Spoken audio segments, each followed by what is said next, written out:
Hello and welcome to Master Fran Art Stream. Hope everyone's doing okay, especially after this, November 6th.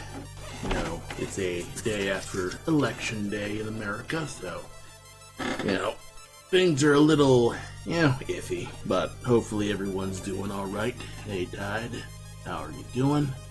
Hope you're doing alright. Yeah, I'll say things could be better. Oh yeah. Yeah, it is what it is. And, we could all mope about it for a bit. And there is not much, you can do currently other than, the little bits. Obviously, I went to work today and had to manage it. And that's kind of just how most of these things go. You hear bad news and you kind of have to go about your day. And mostly, kind of just, you chat with your friends, you kind of talk with your various support networks and kind of just check in on everyone else. So, that's kind of just how that goes. And you can't really dive into sadness and negativity as much as I would love to. I mean, overall it's unproductive too.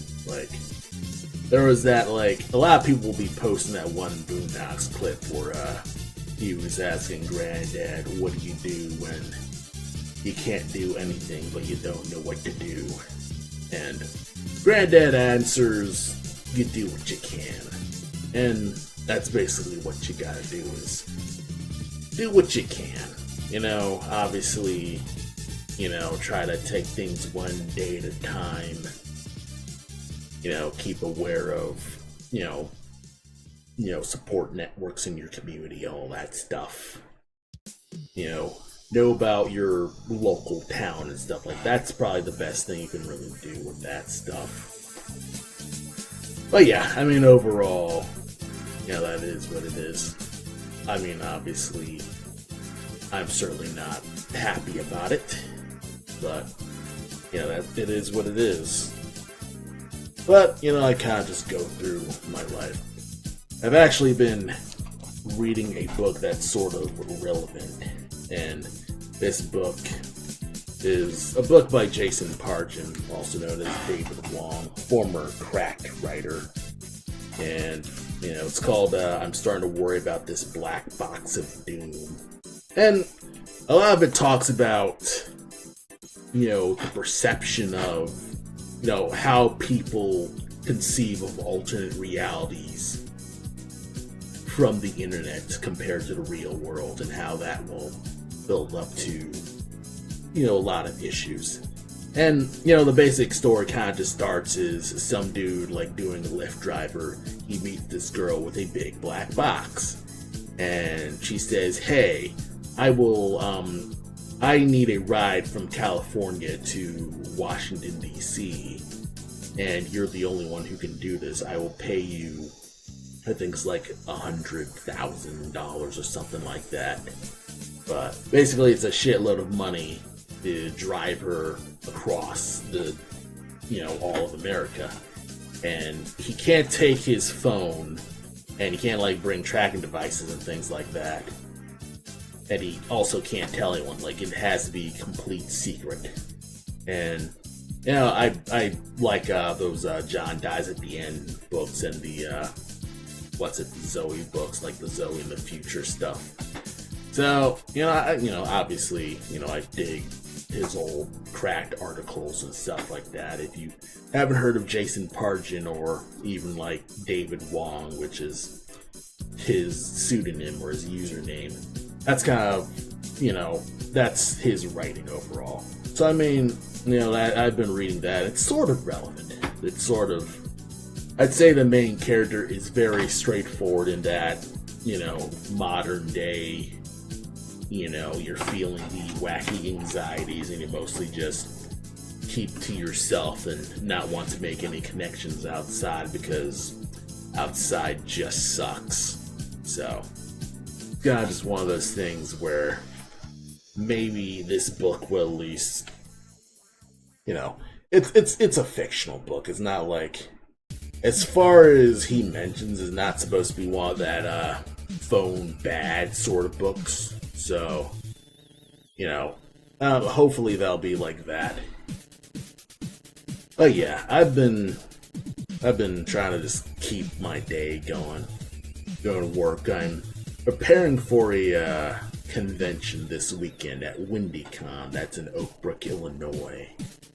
And I'm tackling a few panels, like actually like hosting panels, asking speakers questions, and, you know, picking their brains on little things. I'll be doing a self-publishing panel, a, you know, mental health panel for, you know, being a creative while keeping your sanity. That's going to be, you know, one that I'm really excited to tackle. And, you know, overall, just general, like, learn how to make comics and, you know, short little stint, probably like hour long, just talking about, hey, here's how you make comics, and here's how you sort of keep your career making comics. Just keep making web comics and means of learning how to make money doing comics, which I know the theories, but of course I don't practice it because I'm currently not making comics. But I do go to a lot of conventions selling my comics to do that. So I mean, I've been doing those same comics for the past 4 years, and, you know, it sells pretty decently. I could probably do some reprints, and for anyone who's unfamiliar with my comics, you can check out my actual website. And I believe /comics. Is that the right one? Let's actually look. That's friend.com/comics. You go in the right place. Oh, yes, it goes to the right link. I memorized it. Yeah. But yeah, go to that link, and it's basically my archive of my 3 comics: Shirley's Day, Inside the Game Store, and The Pizza Man. And those are the 3 current comics I've been working on. Plus, you'll see a few of my like coloring samples, which I do need to tackle some more. But basically, I've been coasting off of those comics, and I do plan to make more comics. It's just writing takes up my brain at the moment. Writing plus life and all that stuff. But I am pushing myself to write more. I have been working on this draft for Black Mass, of course, and other drafts for different Black Mass stories.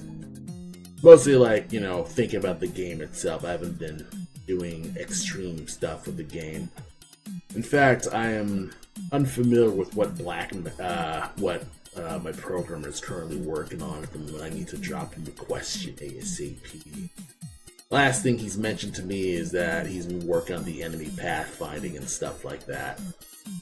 Apparently he's been having issues in Corgi Engine where enemies are having trouble on platforms, like actual, like, I think the moving platforms and stuff like that. So I do need to, you know, probably like do a meeting or something with that, so probably just tackle that, well, much later.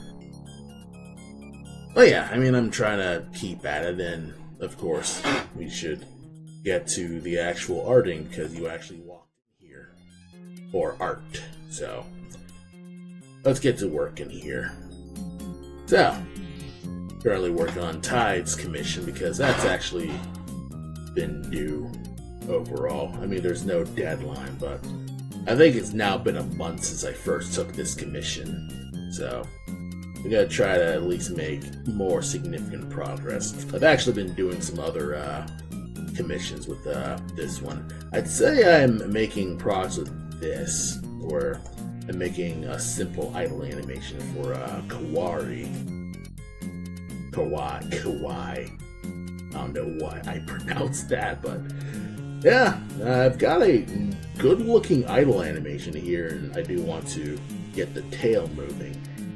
And I think I'll just rock this. I think I'll like rock this basic animation right here, because it looks decent in general. I could probably do something with the gun and maybe like have him shrug his shoulders a bit. But that's kind of just how that goes. And, I'm making progress. Let's see. There's also this other one by Banana Man. I'm still in the process of polishing this, but I've been taking the time to kind of like figure out what the actual movement's gonna be. So, I'm doing a copy of that one Olympics chick, who has that like jumping dance. So I'm tackling that, and I mean, so far so good. Do need to rework the pacing more, but other than that, I mean, I'm making progress. It's just a matter of like polishing this and then adding a bit more movement. And I also had like this little ball bounce to help me figure out the timing, which is also a nice pro tip. I'd say most animation tasks boil down to this ball bounce, because the ball bounce will show you, how to do the basic, squash and stretch, plus the positioning and the timing. And you'll see the ball returns to its shape, but also goes up slightly, slowly, and goes down slowly to, simulate the hang time where gravity is starting to take effect when the ball's in the air, and then it starts falling back down. And as you play it, you'll notice, it bounces pretty rubbery. Obviously, if it's a harder substance, like if it was a bowling ball, it would retain its shape more. It would retain its shape and be more of a spherical thing. And also, you can do things like, if you continue this loop, you could set up so it has lower bounces as it, slowly settles down to the ground, because it's finished, bouncing the ball. It's running out of momentum from the bounce and stuff like that. I've done a brief animation tutorial on ball bouncing a few years ago, and I mean, it's pretty rudimentary. It's rudimentary. What in the world? Oh yeah, I know what's up. This ain't the loop. This is the loop. But yeah, I mean, this is rudimentary animation. This is animation 101. But those fundamentals still help, because, doing the ball bounce and the flour sack by extension, for anyone who's probably in the know with that stuff. A lot of beginning animation exercises are to have you bounce a little ball or move around a flour sack with, say, like a rectangle with like a bit of mass in it. But basically, those exercises are to get you to understand, timing, spacing, and weight.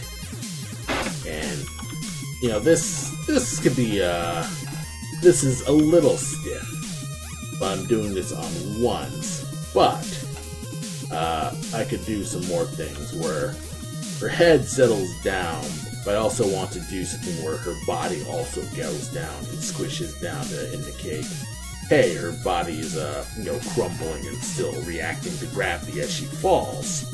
So that's the next step in what I'll be working on with this.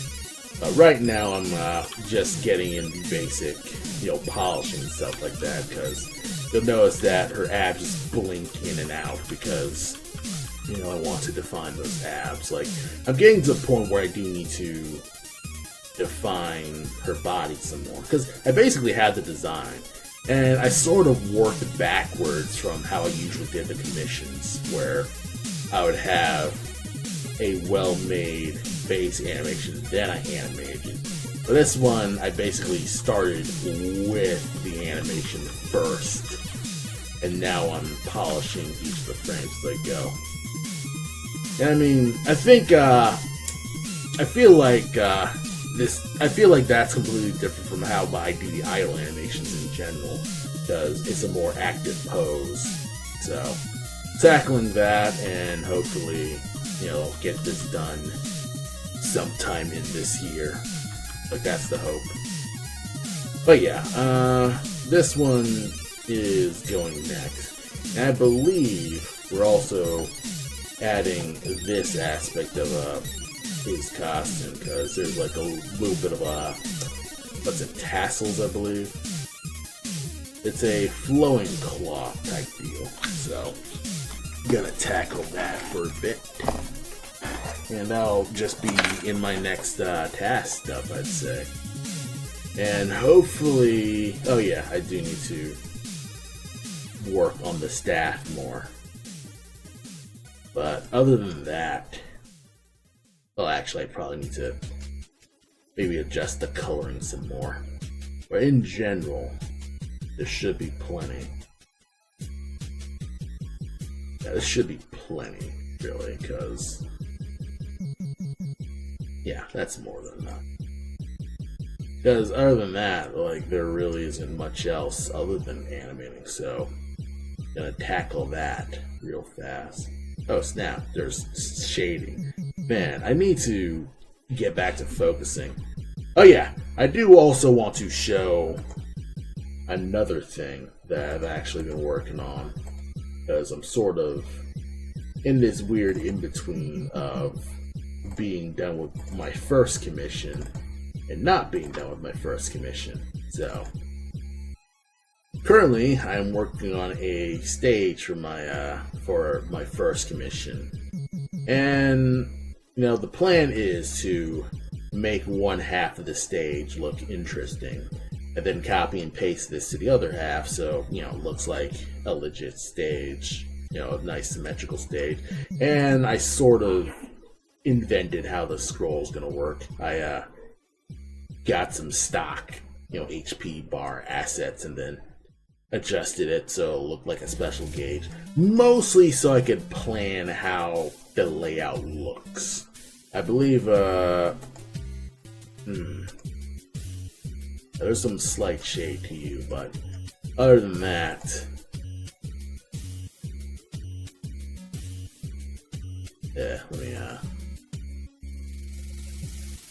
yeah, it's going pretty well, I'd say. And then all that's left to do is get these background elements done. And I think previously I've made some concept art with this. So I'll be tackling that, you know, afterward. And yeah, I mean, overall, it's been pretty straightforward, and I guess I'll show off a rough mock-up of what the arena may potentially look like. And while this looks complicated, it's actually, it'll probably be simpler. It'll probably be simpler than I thought, because I think the most complicated thing will be just animating the lava pouring down. Because, yeah, this is a really sloppy color job. But I'd say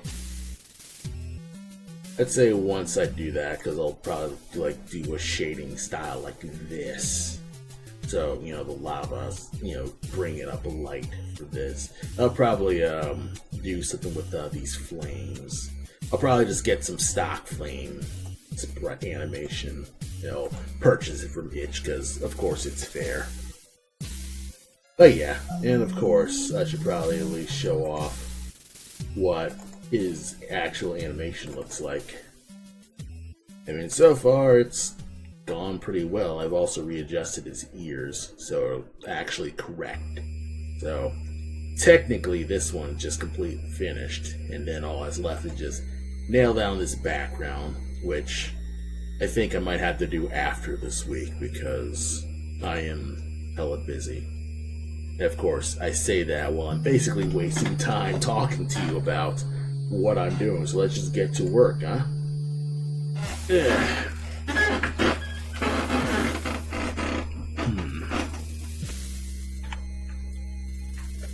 Alright. Oh yeah, my webcam's not working. Sheesh, was my webcam just flat out not working? Yeah, well, you probably didn't need that anyway. You know, it's kind of just one of those things. Yeah, well. It is what it is. So I think I've explained plenty of what I wanted to do with what I want to do overall. Use my chapstick, my lips feel dry. Excuses.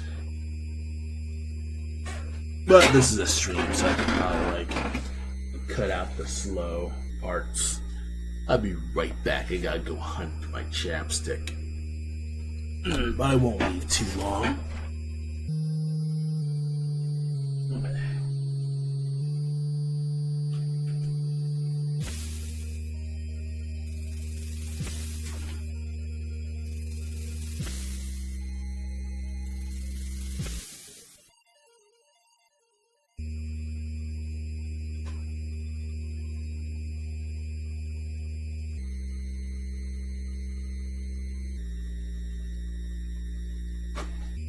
Alright.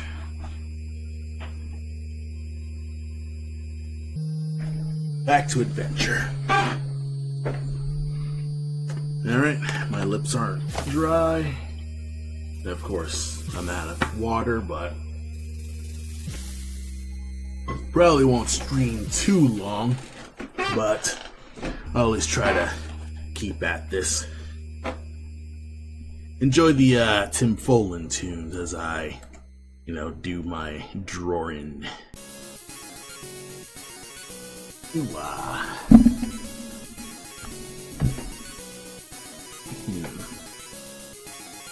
think I'll probably just reuse this color. Actually, no. I think... Yeah, let's actually just start with this before we...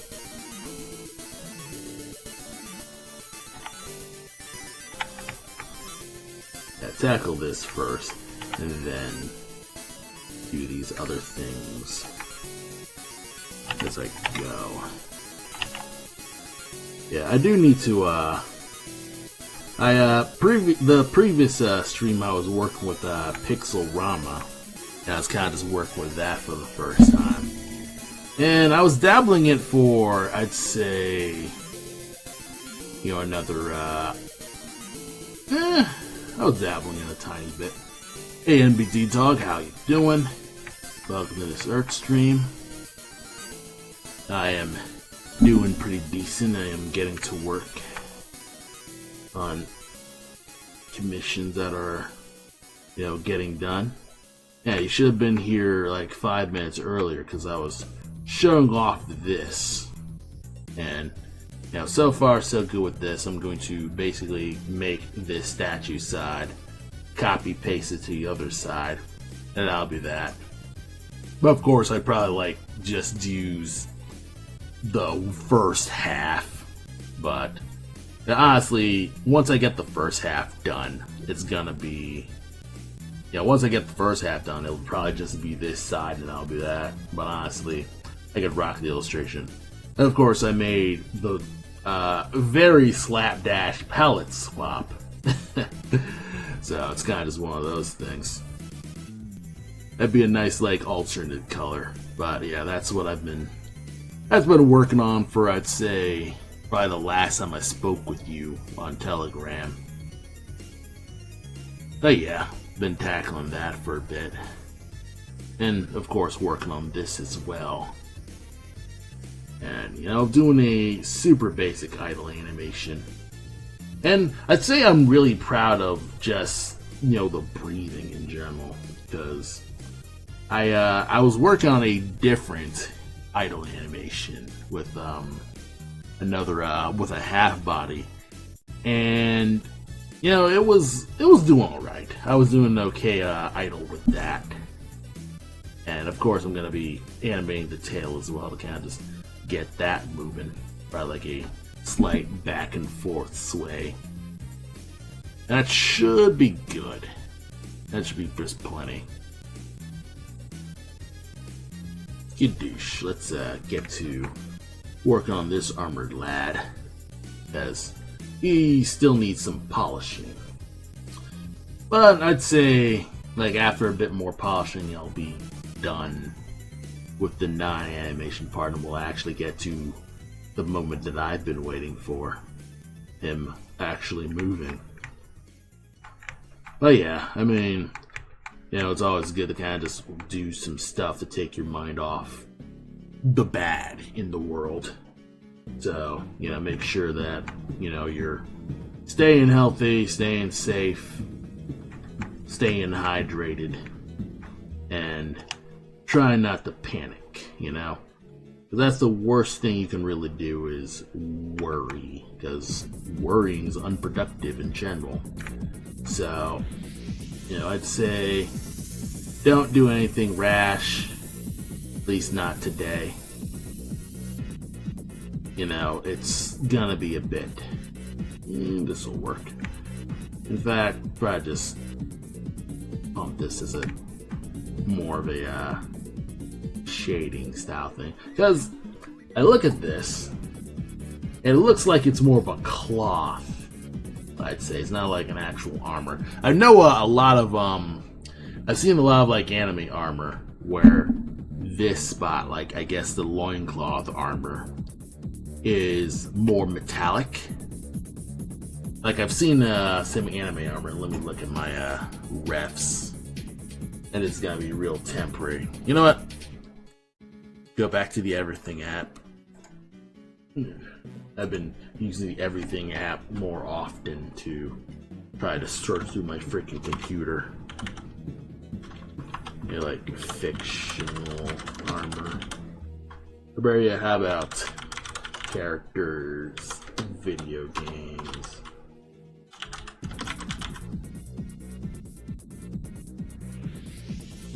Yeah.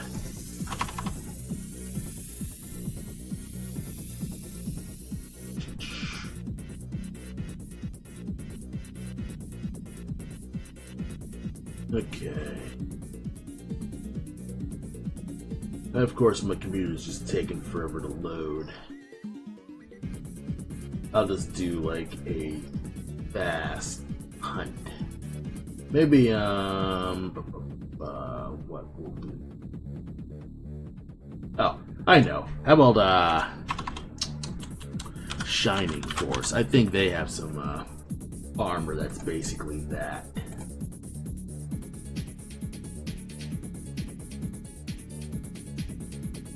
Ah, here you go.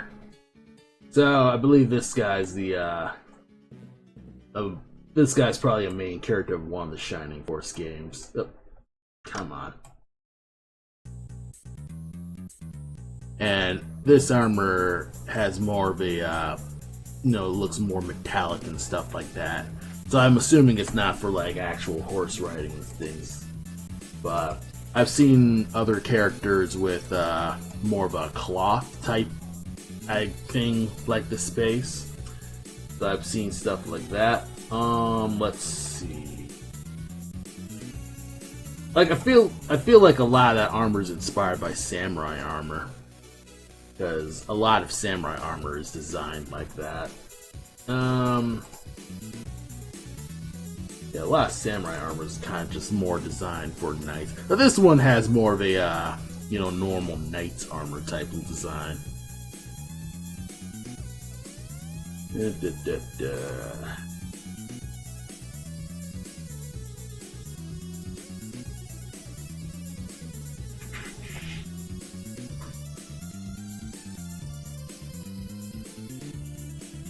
Fucking love the Shining Force designs, man.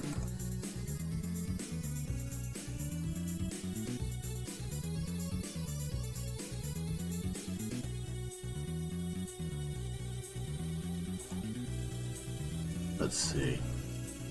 This was a large one. Yeah, let's just make you full screen so we can just freaking admire Shining Force art, man. Yeah. When's the next Shining Force? Probably never. But they could totally steal Fire Emblem. They could do it, man. But yeah, like a lot of the armor designs, they have more of like a male design. Then you have a more, I guess, plate at this crotch area. So I'm assuming a lot of this is more like I guess a lot of those armor designs would be for someone who's not mounted, like, you know, not on a horse or anything like that. So more of an actual foot soldier. But still, holy shit, these designs own. Like this dragon design, I wish I got a higher resolution image of this. But yeah, these really rule. Like this insect design fucking owns. Like, I realize I actually don't even draw many like insect characters. Oh, the stream froze? Uh-oh. Uh-oh. Oh no, did the stream freeze? I would like for it to not freeze. Yeah, please do not freeze. How's it on Twitch? I don't keep the internet open as I go. I'm literally like going off OBS and praying that I don't have to have my damn browser open. I could probably like close you. Hopefully nothing bad's happening. But I should be good. Yeah, looks like stream's running fine on my end. It is rendering at... What's it rendering at? I can't tell. Guess I'll have to look at OBS to find out.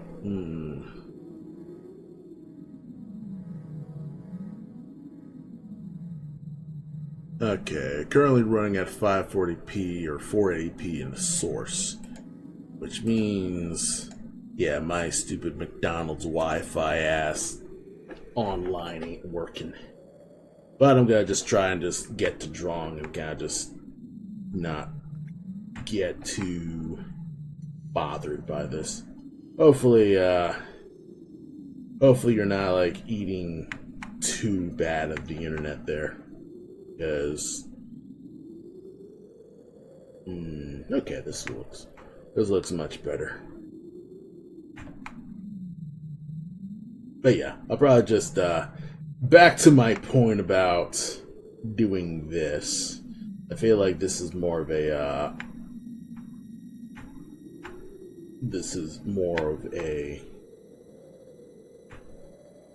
cloth look than armor, so doing this like that. And probably I could make you thinner.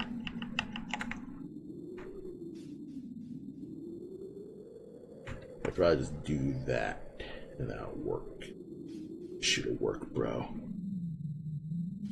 Fill that with color, and we're all happy. All right. Bada bing, bada boom. So this should maybe some more. That'll work. I could probably get rid of this line too, because it's not going into the thing, we probably don't even need to worry about it. It'll just blend into the back. In fact, I'd say a lot of these lines we don't really need to worry about too hard, because we could probably just oh no, I can't do that. It blends too much. Yeah, I need the line there. I may like keep the lines over here. Oh yeah, that should be good. And then we should be absolutely... we should be decent. Or at least I should be decent. I don't know why I'm bringing we into this conversation. You're not the one sitting at this drawing desk. I am. I'm the one sitting at the drawing desk.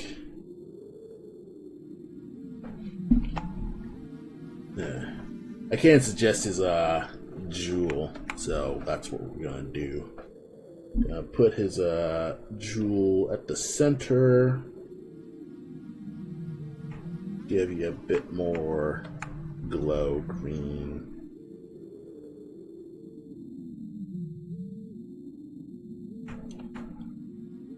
Probably do stuff like this. And then, yes.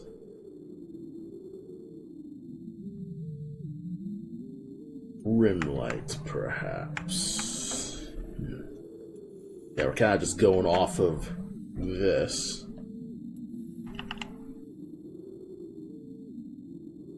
Zoom out. You look decent. Maybe one more.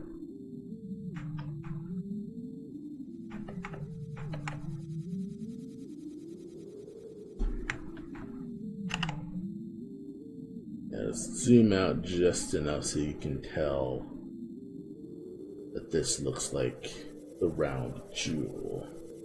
Yes, that's looking good. And of course, we put one over here. And luckily, I can just freehand this biatch.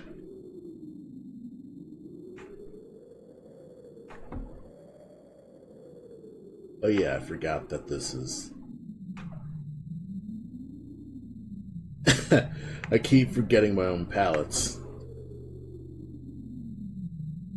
This is supposed to be the lightest green, and then it goes to the white.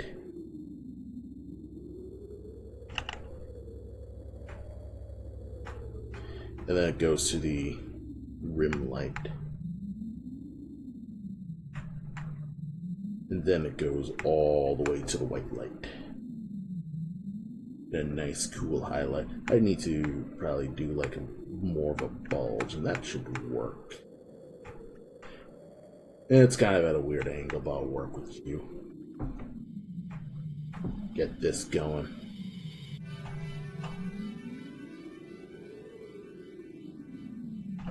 That'll be good here. I also noticed that this has a double plate. Hopefully I could get that detail working, and if not, I'll just have to live with that. Probably do another line, and that could work. Do a double line setup. Bump the staircase higher. And perhaps, yeah, bump the staircase higher. Push this further in.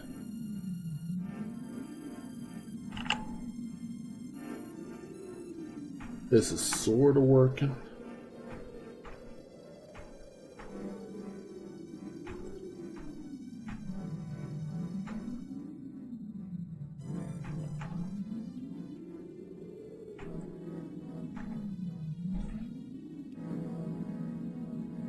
Yeah, this is kind of working. I could bulk that up just a bit more. Add some more stuff, and that should be good. And this should look consistent to the lighting. Of course, gotta do this as well. Nudge you up. Staircase. Single. Then one more, and you got the good pixel art. Boyos.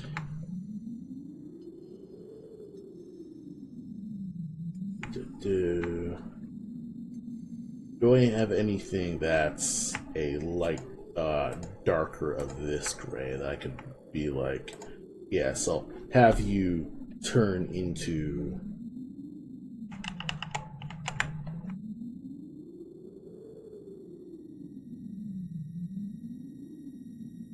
an aliasing, an anti-aliasing type thing.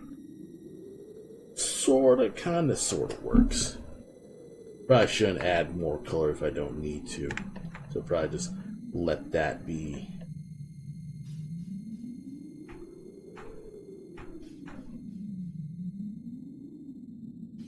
Yeah, Tim Follins music is really nice for relaxing.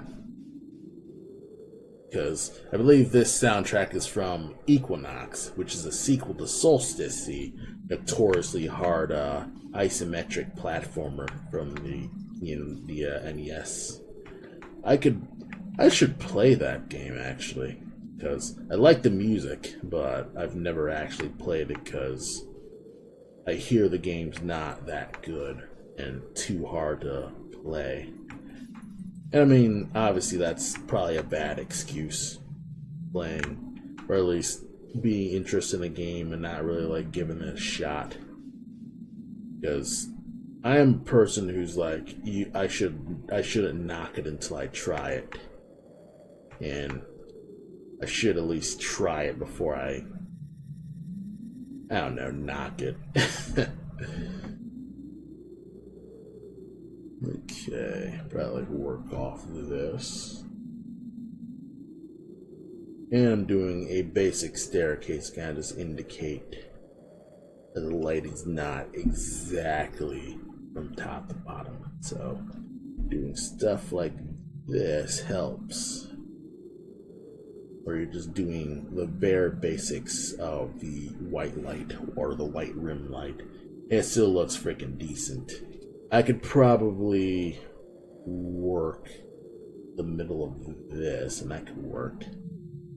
This looks like the actual middle shine, which I'm looking for. Probably color this as the middle shine, color you, and that'll be the rim light here. That's too dark.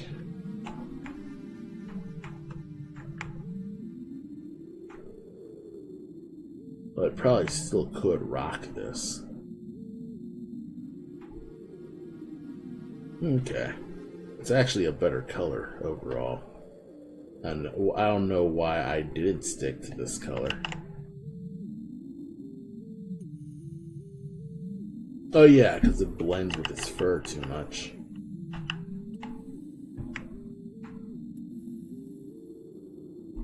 Because its fur is supposed to be a much lighter color overall.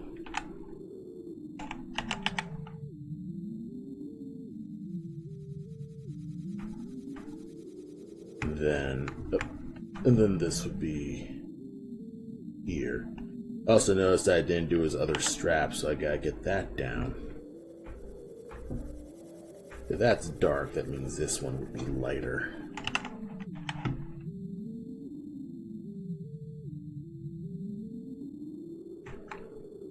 Okay, that looks good.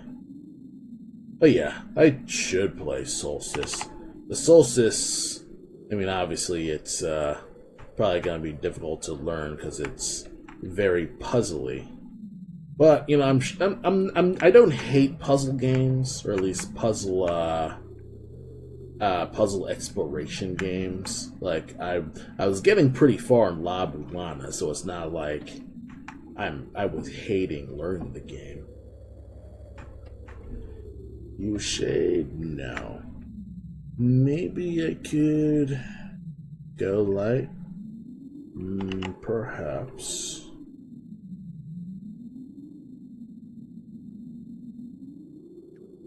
Work off of the art.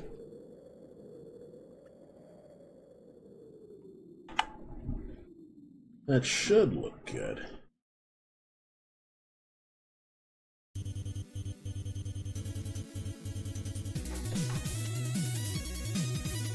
Yeah, let's match you with this.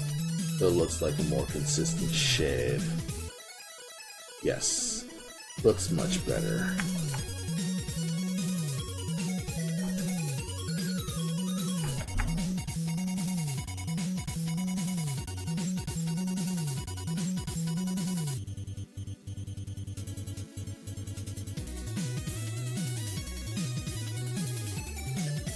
Maybe this is redundant. But sometimes you'll have shading ideas where the lighting is kind of like going this way.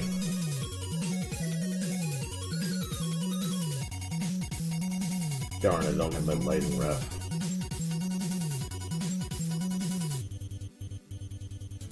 It's like, I got the basic pose down pretty easy with this.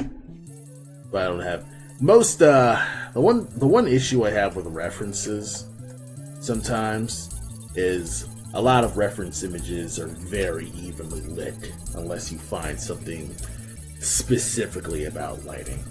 So let me see if I can't find something for example.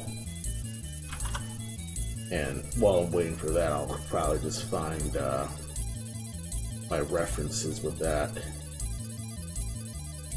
I'll probably find something that's not an actual nude ref. Like stuff like this. Of course, that's a low res image, but I'll work off of that.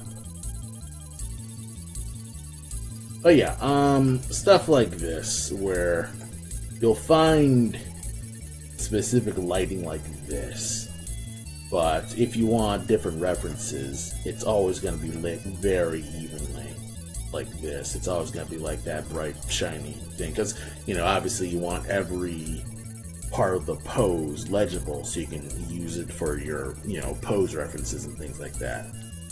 And of course, things like this is also one of those things, but you don't really have very dynamic lighting with a lot of these things. So of course you have to dive into the specific references with lighting and stuff like that.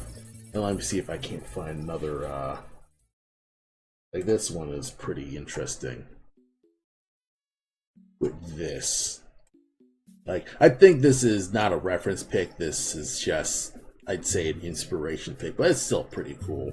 Like this, you know, this dog-eared thing. Like, I'm gonna absolutely rip this off because this is just simply cool lighting. But also, there's also things like colored lighting as well. You're not gonna get much colored light references. So of course, you know, if you know, a lot of that stuff is going to be from maybe like other photographers doing, you know, legit art piece and things like that. So you're not really going to find reference images with colored lighting or specific lighting. But you'll probably find things like, you know, people's art portraits. They'll have these interesting colors like this. And, you know, you'll also have stuff like this other stuff where there's also a matter of how it lights its how it lights the references and lights portraits and things like that. There's also a another one. Here it is. So this one was the actual shading rep that I was looking for. Is this I could probably just delete you. So this shading ref specifically, what I'm seeking is one of these will help me like determine where the lighting's actually going. So I want something where the character is kind of like going left. So it's one of these three is probably like the one I seek. And it's interesting because this lighting, it goes from up down. And this lighting, it's sort of sideways, sort of like straight up. Like it's straight in front of her face. If there was like an arrow thing, I'd be pointing like down. And, you know, this is a really nice ref. I found it from, I guess, Twitter. I'm sorry, I cannot credit this art. Let's see. Image is still too blurry. Lovely. I'd have to find the actual artist credit with that. But yeah, finding interesting refs is always tough. Wait, is this a higher res? Maybe? Yes, you're high res. Zing art. Okay. Zing art, that's the person name. I can dump you because you're much cleaner. But yes, this person is called Zing Art. I probably found this on their actual page. And let's see if I can find something that's also... this one's also more helpful. We'll show all the stuff as more straight on body. This is slightly tilted to the left, but it kind of... I think I could work off of this. But basically, I want to make sure that one side of the body is like covered. and while it's covered by the legs, you're still seeing a slight light. Like this one is probably the one that's closest on the money. I could probably let's see, can I flip you horizontal? Is read horizontal? No. Boom. Image. Flip image horizontally. Bada boom. Then I could probably I could probably just crop you, couldn't I? Yes. I do need to remember to figure out the shortcuts with this, but I believe this one is what I seek.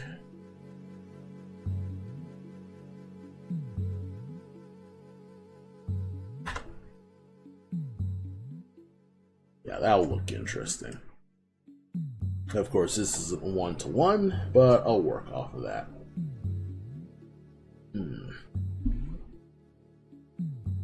So, I'd say this one is completely obscured by shadow, so covering that up. Oh, I'm sort of already doing this. But yeah, figuring this stuff out as it goes. And it's one of those things where you can't really worry about spending too long getting references because, it's always a good rule of thumb to find references. Of course, it also can drive you into the trap of making your artistic eye dull. I was recently reading a book on how to research more effectively so you can actually write, better and faster. And one thing that this book talks about when it comes to doing interviews is when you're using like a tape recorder for interviews, it won't encourage you to memorize the interesting conversation. Like you're just gonna be taping it down and not really paying attention because basically you're like, oh, the tape's just recording everything. I can just tune out because anything I'll miss, I'll catch up with the tape.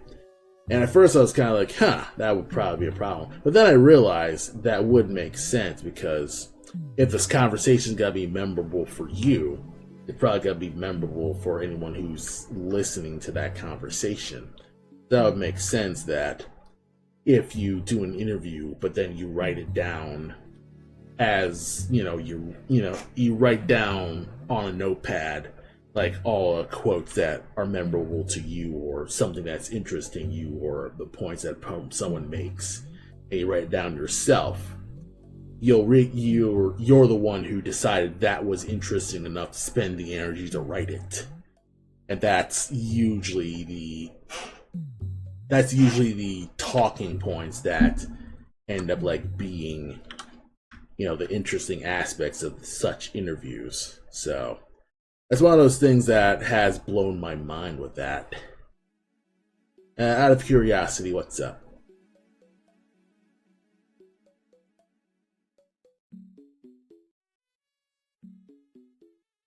Yeah, do you have difficulty working on Leaf's armor? A wee bit. It's tough to work with since it's I'm doing pixel art. And I have been finding ways to kind of simplify it in a way where things are I can make work. Because this is I'd say this is one of the more complicated commissions, but honestly, well, actually no, this is a fairly complicated commission, I'd say. I think the only one that's more complicated is NB Dog, because the spots are mostly just the issue with that is you were trying to make sure those spots are consistent. So that's probably the one where I'll say I'll throw this one under the bus. Oh shit, am I peaking? Dang it. I readjusted my mic so hopefully I would sound a little louder and you could pick me up, because I was looking at the recordings and I felt like I was a little quiet, so I tried to bump the gauge in my my actual proper mic gauge. It's sort of working, but whenever I'm slightly too loud, it's still too much. But yeah, I'd say, because it's weird, because my drawing brain tells me this armor's no problem, but then I'm going into the pixel art, I'm kind of like, have you actually worked on armor this, like, elaborate, where you have little spikes, and, yeah, it's like little, furs on the spikes and things like that, and then you're kind of, like, realizing, no, I actually haven't. Like, most of my armor is kind of boring and simple in comparison. I'm, like, casually drawing armor myself. Like, my recent, social post was of, I'd say, a pegacorn, and basically she had like nipple armor, because you know how you see a lot of armor but they have just these wacky little elaborate casings and stuff, kind of just indicate their status and stuff. Notable example is just seeing frickin' ornate cod pieces. Basically, like, I did that for basically, boob armor and things like that. And I could work with that. But yeah, this kind of stuff, I'm realizing that, I don't normally do armor types like this. Like, the more WoW-inspired armor. Or maybe Warhammer, since Warcraft kind of like takes from WoW takes a bit more from Warcraft, but basically it's like the more detailed armor stuff that I'm not as experienced with, now that I'll admit. But of course I'm not gonna like charge an excessive detail thing. At least not yet. I still need to. It's still out there. Because I'd say one thing that has kind of like indicated to me is I need to charge for the time spent. Because I have been working on this for the past, I think it's now going on a month. Because let me look at the write-up. Yeah, when did I start this commission? Because I think I started around the middle of September or early October. Let me just take a glance.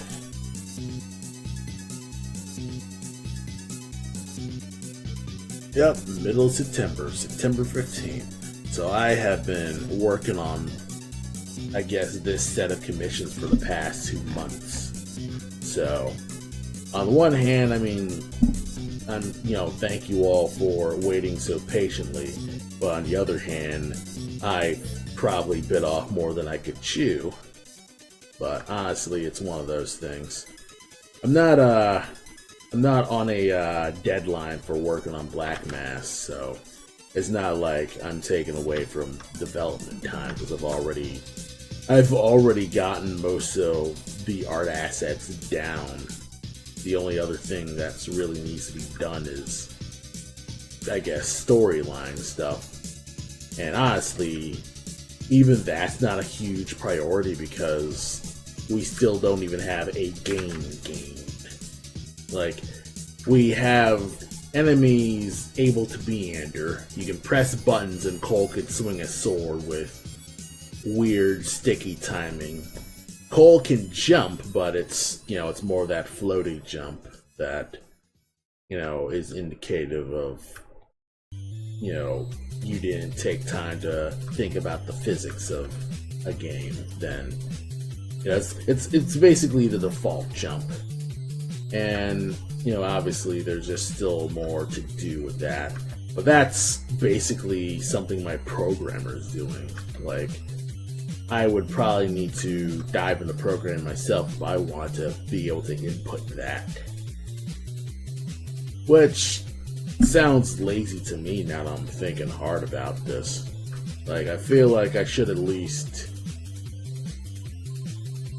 take more time to learn both game programming because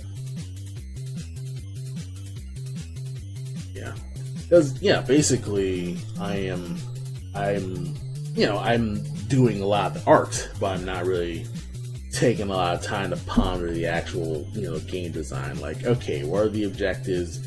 What will the game balance be? Flow of the action, what the proper stealth system is. Like, I'm still like on the fence about how the magic system's really working. I know it's supposed to be more of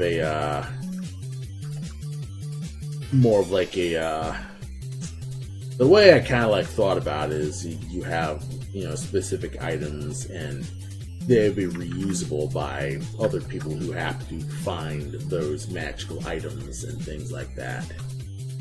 So it wasn't like this wizard is able to use magic because they were born with magic, but it's more like they study magic and they can do stuff.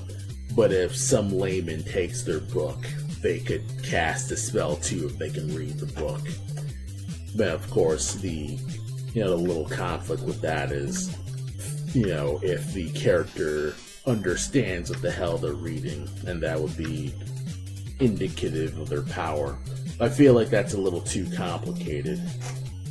It's likely I'll probably go to something more of an item-based deal,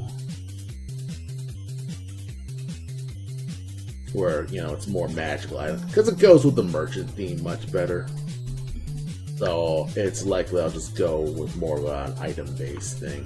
Plus, obviously, it's not really going to matter since you're probably going to access the magic stuff through the inventory anyway. So that's kind of just how that goes. Let me stare at the refs again.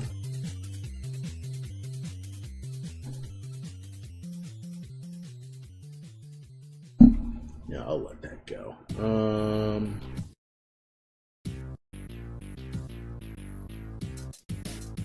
Got it. Let's get to the staff, because I haven't been working on that at all, so let's at least get as much as I can done with the staff, because let's see. This is supposed to be more of a leaves tied together, so this is what it's supposed to look like. And it probably should be more of a this is the new design compared. Oh, I forgot these tassels. Okay, let me get back to that. Okay. Well, actually, before I get rid of the tassels, I should separate the legs, since I know that's going to be animated, and put that as a layer underneath the armor.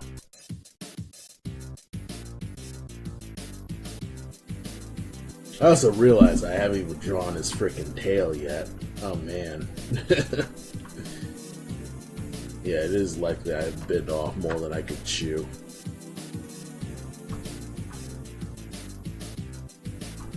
But honestly, I don't hate it. Like, it's more like, maybe it's like time consuming at best, but I don't hate doing this.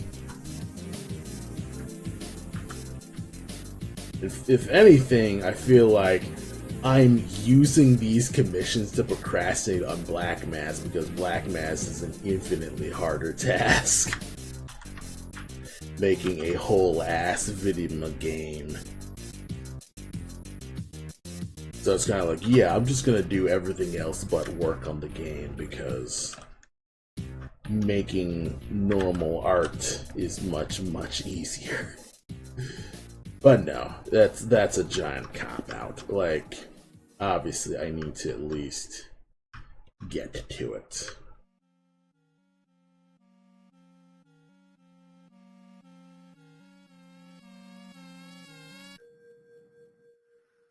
So, legs.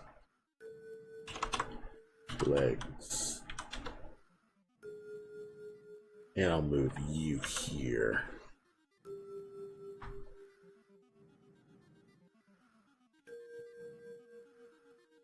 You know what? I'll make you part of the legs because you are the most affected by how the legs move. So I'm gonna keep you on the leg itself.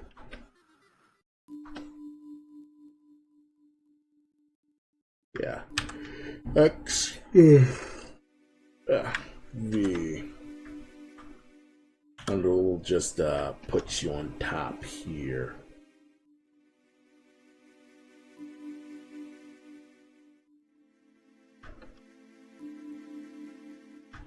Yeah, we're just gonna make a subtle little dealio with this.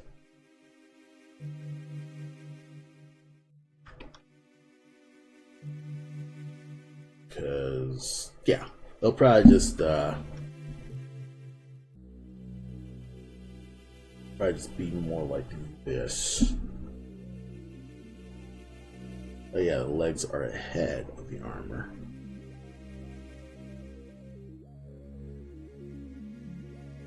Put you here.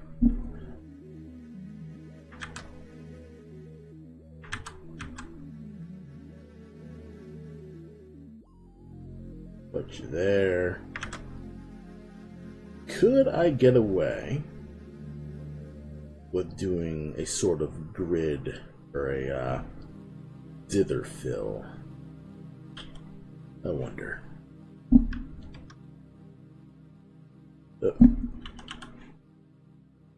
Can I dither fill this?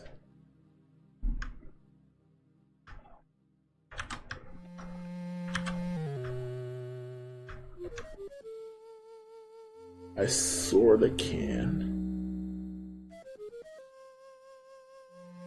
I sorta can.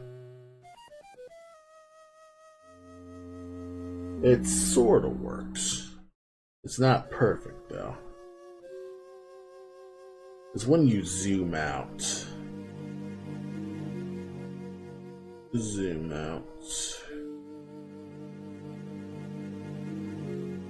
it okay to ask which furry characters I find attractive to most? I'd say like cows are the most bisexual friendly.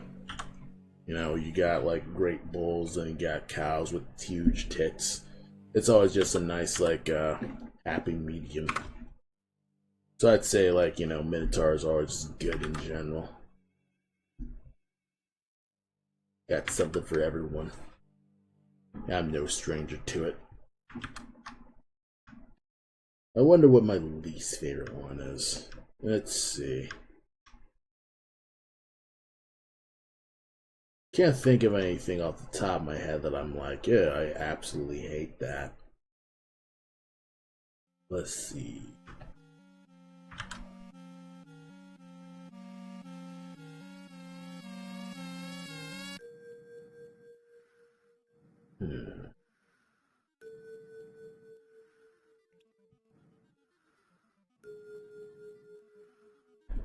Yeah, I can't think of anything significant. Which kind of sucks, because... Well, actually, no, it doesn't suck. Like, obviously, I can't think of anything that I truly hate, because there's usually something. You know, you got, like, a lot of people are like, oh, hear me out, and you get, like, a mildly attractive monster thing. Like, bugs don't look pretty bad. Let's see. And people have been able to make goblin sharks work.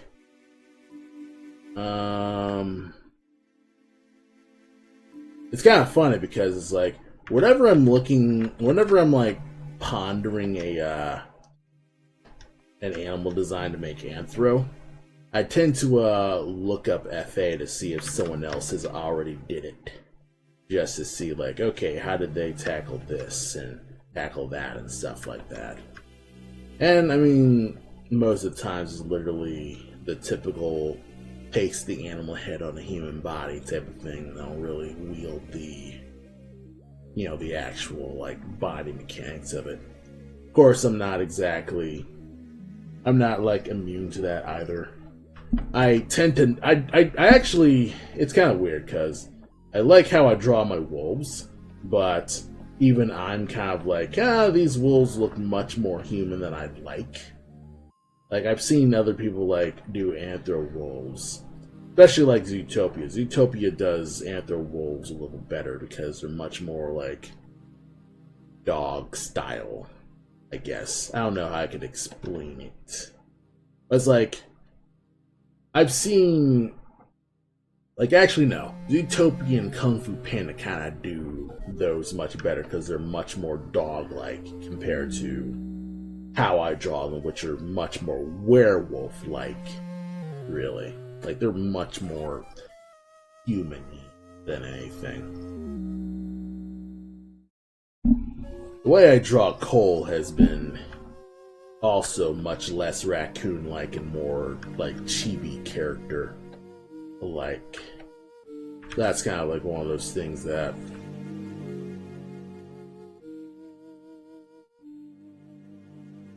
I feel like this is, it kind of works. It sort of works. Maybe I'm kind of just overthinking this too hard. Because it's supposed to look sheer. I know that much. Maybe it's like a lot of detail that I'm kind of just overthinking. Oh, you got an Axetol one. Like, Axetols are actually, a lot of people can do Axetols well, because I think a lot of people will base Axetols off Mudkip, the Pokemon.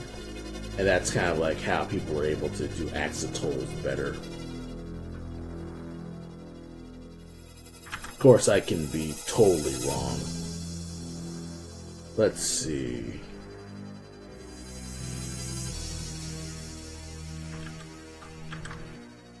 I mean, even fish furs look decent. I mean, obviously you got sharks, but it's like, I think I've seen a few, like, river bass. River bass. Would they be scalies? Are sharks scalies? Let's fucking find out. I don't even know where I could look this up. Are sharks scalies? There isn't really a furry terminology dictionary, really. Because it's like, they're fish. Fish have scales, so they would arguably be underscaly.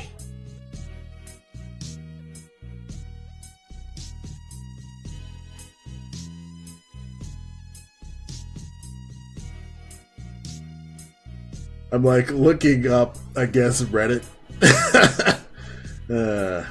I'm looking at this stupid like Reddit argument. It's not a Reddit argument, but just a Reddit thread of like, are sharks just collectively known as scalies with like the lizards and all that?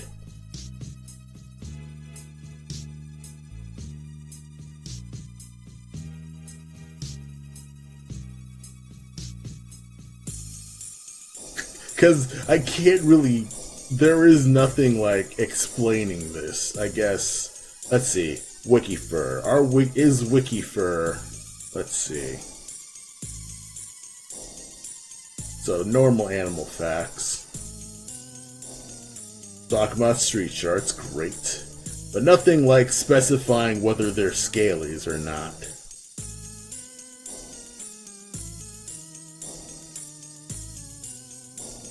Nope, there's no real way to categorize that, and I don't know, like,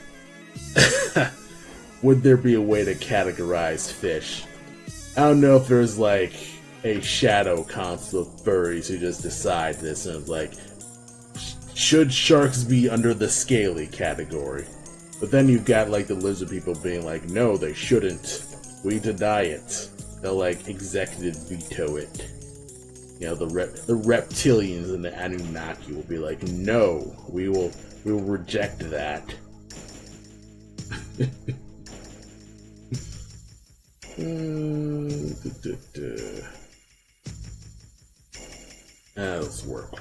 this.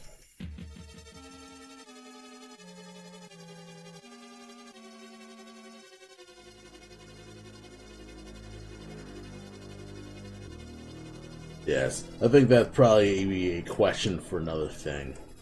And I've completely fallen off top of why this came up in the first. Oh yeah, because trying to figure out like what furry species are, you know, attractive in general. Let's see.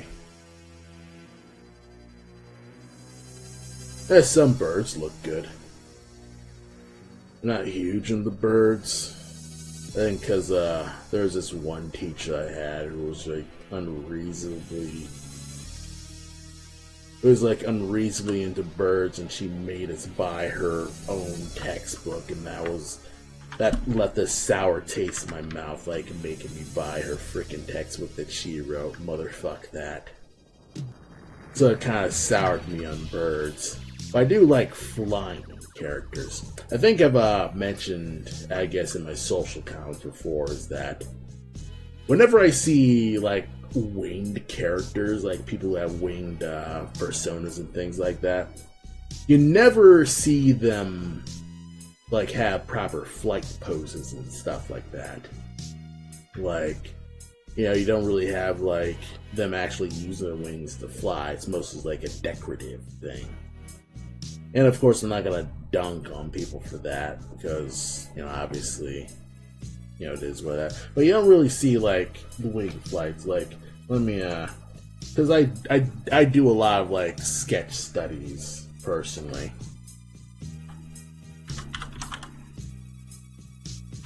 Let me see. I am literally like hunting this down.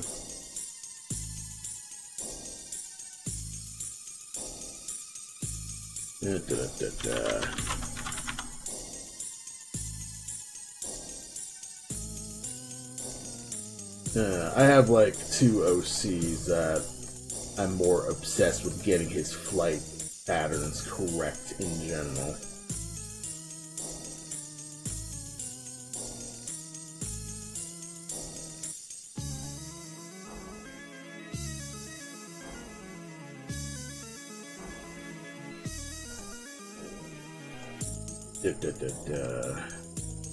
The hell is it?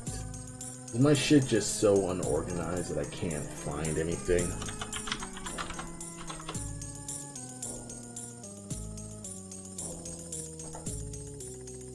Yeah, phew. That's one thing that drives me batty about Windows, is that it just gives me... It's fucking impossible to just search directly in. Okay, this'll work. So, I try to figure out how to get my wing characters to fly, and this is just a rough sketch of one of my OCs who's winged, like he's an actual like winged dragon, stuff like that.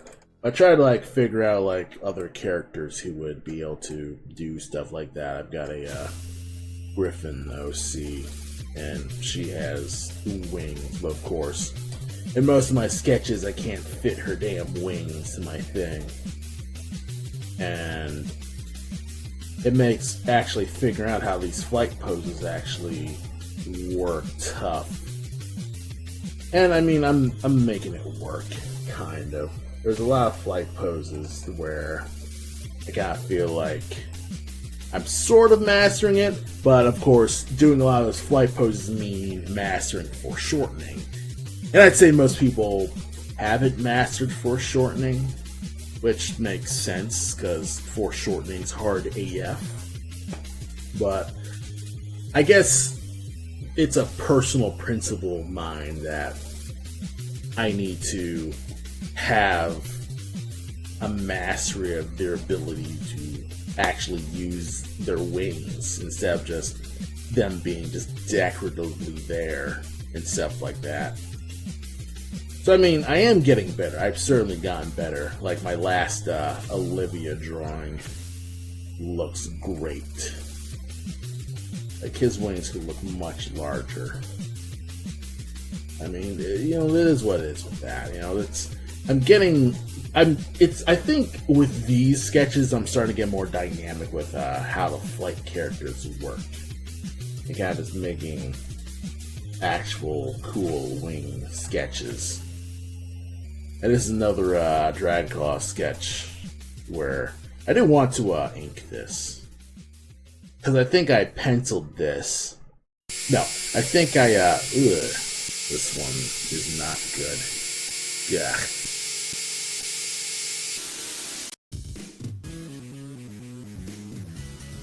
I don't like that one. Beeper. Meh. I don't like Beeper. But yeah, figuring out character flight poses is hard, long story short. And I guess that's mostly like me, like, aspiring to flex on other artists who have winged OCs. By the way, how would I do the monochromatic flame aura for Leaf? I'd probably use one of my particle systems. I have a program called Artflow, or not Artflow, but what's it called? It's a pixel art thing where here it is. Dev stuff. Oh yeah, I basically have an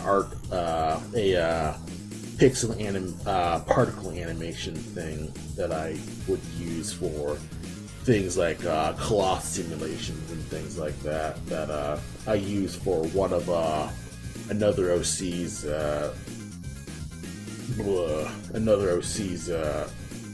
coat.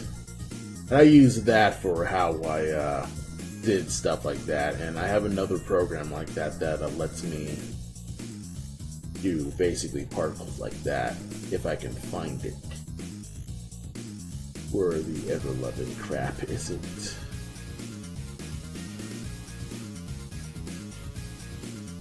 It's somewhere. I know it's here somewhere.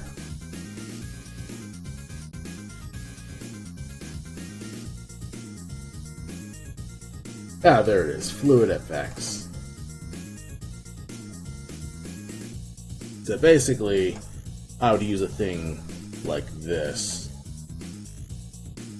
where basically it'll make a pixel art like this, and I believe I could do something where it's more consistent.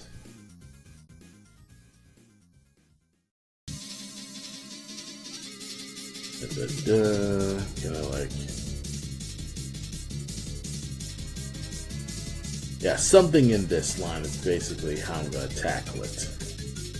And of course, I'll be recoloring this. Then I'll render this in there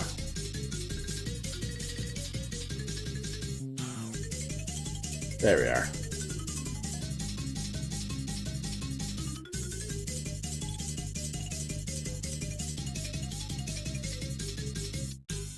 I'd probably do stuff like this. I could slow you down a bit more.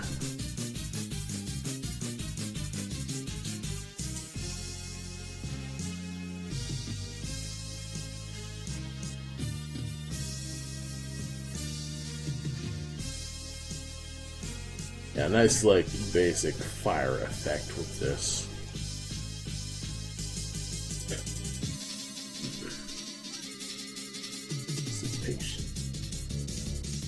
But yeah, I'd probably work off of this. Oh, it's a nice lava effect. That's cool. But yeah, I'd work off of something like this, and that's where I'd at least start. And then I'd modify the animation so it actually fits the pixel art more. So yeah, that's how I'm interested in tackling it. But yeah, I use a similar thing for let me get a different commission where I used alright, there you are. So I'm gonna pop open a previous commission I did a while ago. So I did this and his tail and his hair with the program that I displayed previously. And that one is called, if I remember, like Juice FX. So let me get you open here.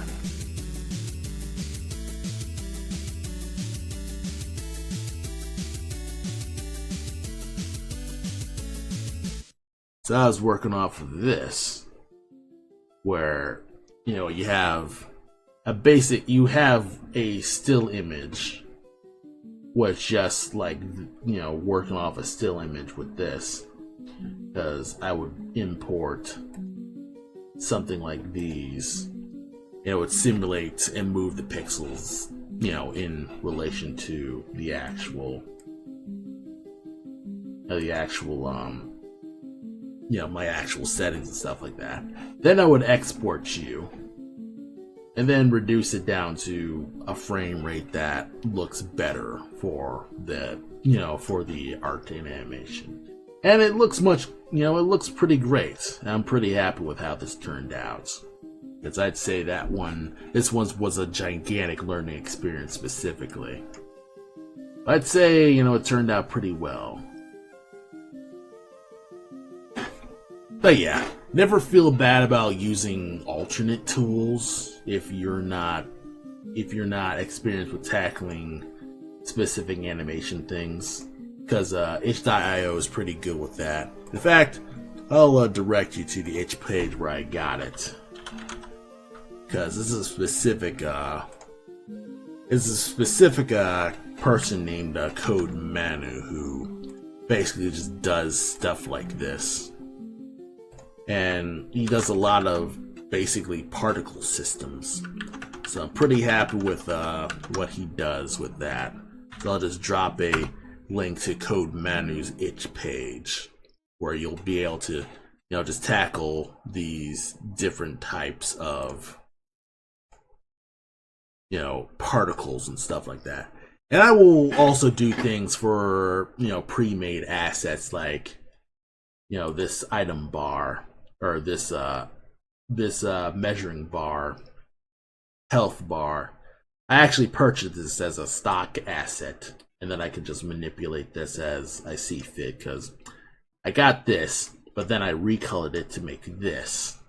So that's one way of how I was able to basically, you know, work with previously made stock assets, because as long as you edit the stock assets to work with your art style, no one will notice that, you know, it looks like stock art. You'll probably work with other things like you'll probably do a pre-made fire effect. Like before, I was making a let's see, snow.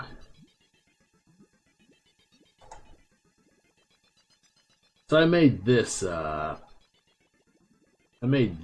animation a while ago. No, that's not the snow. Where's the snow? Where's the frickin' snow? Here's the snow. That's not the snow. Gosh darn it, the heck, where's the snow?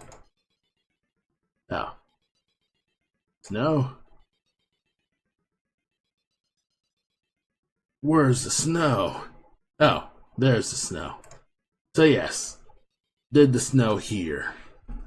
And, you know, while I made this window myself, the snow I mostly just plundered off you know, someone else's particle sheet. Let me see if I can't find that one. There you are. And I basically kind of just plundered someone's pre-made snow assets from here. I believe it's called, what's the person's snow assets called? It's in my files somewhere. I've got slow snow, fast snow, stuff like that. And I did this with, you know, pre-made stuff. And of course, it would be a nightmare to just make all these little particles, so I'm happy. I would be happy to just spend like $10, $20 buy this asset because it's gonna pay for itself in general. Like, that's kind of just how that goes, because I can use it as much as I need to. It overall will pay for itself, because, you get this nice, cozy little Christmas thing.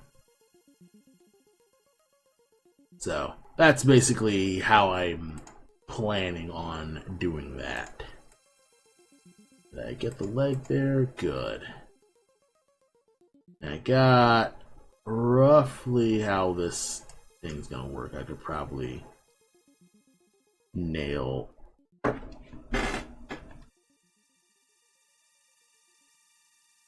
how this is gonna look.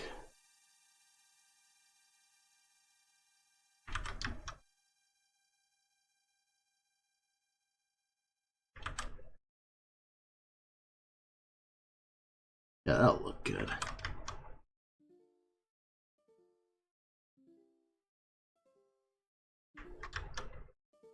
That looks good.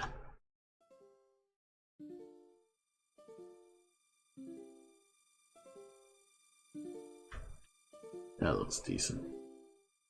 I'm kind of like just going off of this and figuring out what looks decent, what doesn't look decent.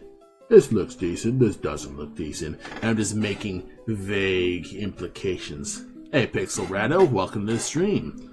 First time you've been, first time you stopped by my stream, so welcome to my fantastic art stream where I'm pondering the merits of doing cool pixel art. So far, I have been, waxing poetic about how I tackle this, and I use pre-made assets to get some things done. So far, so good, I'd say. Oh yeah, I was supposed to work on the staff. So staff, that needs to be worked on. Let's start the staff. We're stirring up the staff. I mean, so far, so good. One thing that is interesting is that I do have an excuse to just keep jaggies on this as long as it looks clear enough. I remember, I guess there was this slightly controversial Twitter post where a pixel artist was like, yeah, it's totally okay to have jaggies there because, it'll make things look more natural. And, he's right, of course, but this being Twitter, people kind of like took that wrong. Of course, I am slowly and steadily posting less to Twitter because I have zero obligation to keep posting to Twitter. Especially right now. Like, I am not in any mood to be dealing with any Twitter horse shit at the moment. So, I'm just gonna be letting that go. But yeah, kinda just learning pixel art. And there's always just plenty to learn when it comes to,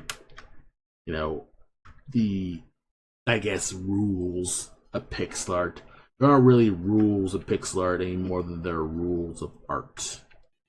And there are more suggestions of how you can make yourself look decent without looking like, something like doesn't look correct.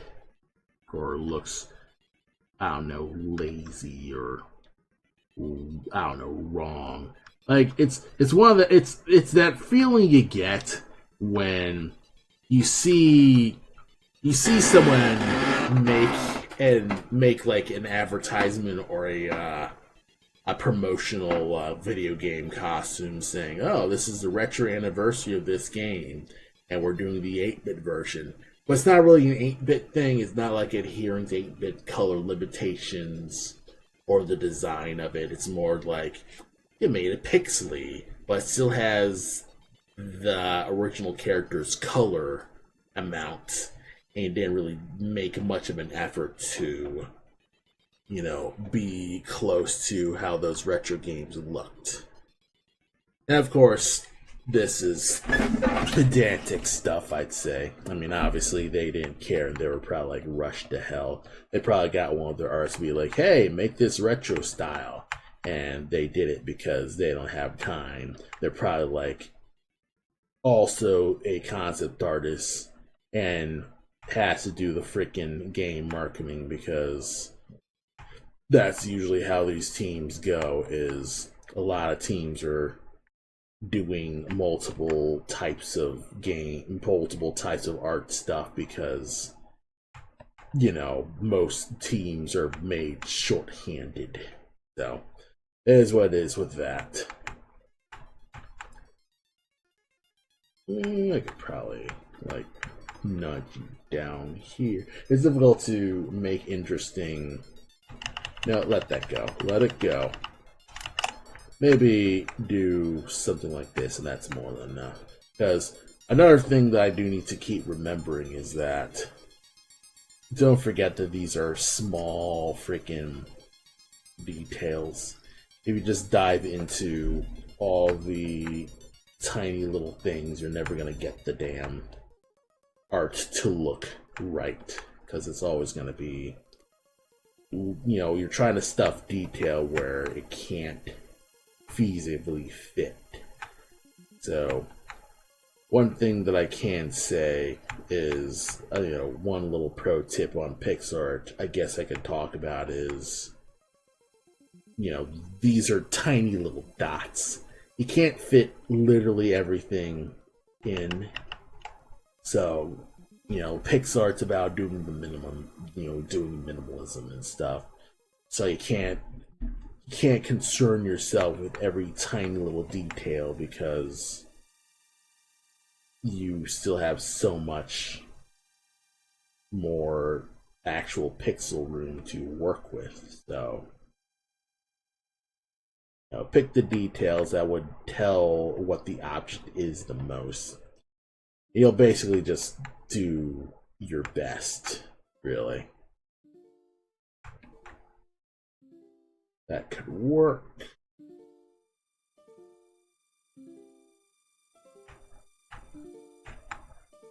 Okay. And this is more of a power thing.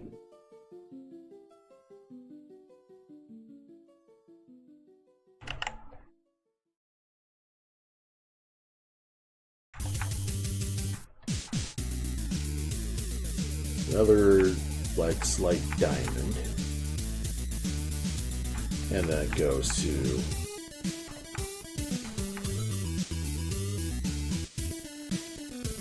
to a more square type thing, and we could probably make you more of a another diamond here. Now, one thing that I will say is every day that you do work on it, every day you spend time on it, you do end up making more progress every time.